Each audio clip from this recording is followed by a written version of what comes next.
হেমতাবাদ ব্লকের দধিকোট বাড়ি আশরাফিয়া হাই মাদ্রাসার অভিভাবক প্রতিনিধি নির্বাচনে বিনা প্রতিদ্বন্দ্বিতায় জয় পেল তৃণমূল কংগ্রেস।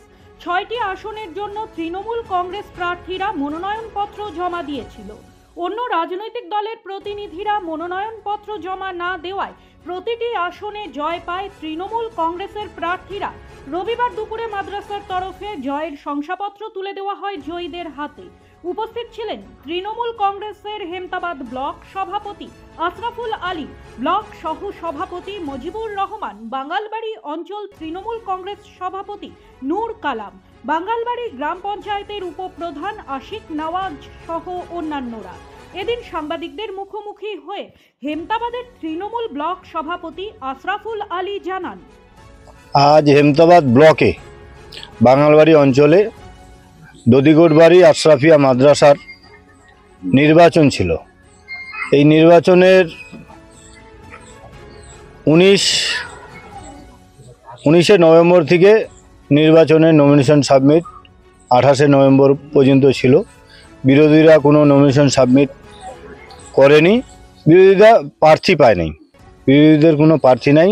যার এটাই কারণ যে মমতা বন্দ্যোপাধ্যায়ের যে উন্নয়ন গোটা রাজ্য জুড়ে চলছে, দধিকোট বাড়ির মানুষ মমতা বন্দ্যোপাধ্যায়ের উন্নয়নকে অব্যাহত রাখতে তৃণমূল কংগ্রেসেরই প্রার্থীদেরকে বেছে নিয়েছেন, আর বিরোধীদেরকে প্রার্থী কোনো দিতে পারে নাই, কারণ বিরোধী দল এখানটায় শক্তিশালী নাই। বিরোধী একদম ধুয়ে মুছে শেষ দধিকোট বাড়িতে। আজকে কি করা হলো? আজকে এখানটায় আমরা আসছিলাম মূলত কারণ হচ্ছে যে উইনিং সার্টিফিকেট আমাদেরকে এই দধিকোট বাড়ি মাদ্রাসার যে হেড টিচার আছে, উইনিং সার্টিফিকেট আমাদের যিনারা নির্বাচনের অংশগ্রহণ করেছিলেন 6টি প্রার্থী, তাদেরকে উইনিং সার্টিফিকেট তুলে দিলেন।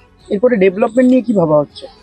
এরপরে আমাদেরই এখানটা বোর্ড ছিল, ডেভেলপমেন্ট চলতেই আছে। আগামী দিনে আরও ডেভেলপমেন্ট হবে এই মাদ্রাসার, কারণ 1-1.5 বছর মনে হয় আমাদের এইখানটায় বোর্ড ছিল না, দীর্ঘদিন ধরেই।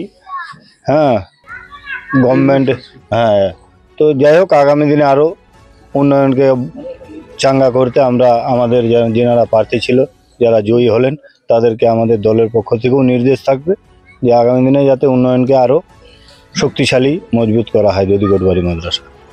ব্যুরো রিপোর্ট, নিউজ বৃত্তান্ত। সব মাই চায় মেয়েকে রাজরানীর মতন সাজাতে, সাজিয়ে তুলতে চায় সোনার গয়নায়। ওরিয়েন্ট জুয়েলার্স, সোনা যা সর্বক্ষণের। ছোট ছোট অনুভূতি, স্মৃতিগুলো থেকে যায় সব সময় আদরে। কুকু কুকু, কিরে হলো? আসছি, লকডাউন সময় তো হয়ে এলো। কিছু স্মৃতির ভাজেই তোলা থাকে শুভারম্ভে প্রাপ্তি। 50 বছরের অভিজ্ঞতায় আগ্নেশ্বর জুয়েলার্স, নিখুঁত গয়নার কারিগরি। Agneshwar jewellers, NS road, Raiganj. Wait, so this was your wedding look? Oh my God, Tammy, you look pretty. Dhaka থেকে যখন আইছিলাম, এ হগল আমার মা আমারে পরায় দিছিল। It's so authentic, Tammy. I will go for this look. But what about my goina? সাদা রঙের রুমালটিতে গোলাপি রঙের কাজ, সব মিলিয়ে দারুণ হবে নতুন কনের সাজ। আমার গয়না আমার শ্রী ঢাকা জুয়েলার্স, আভিজাত্যের গয়না।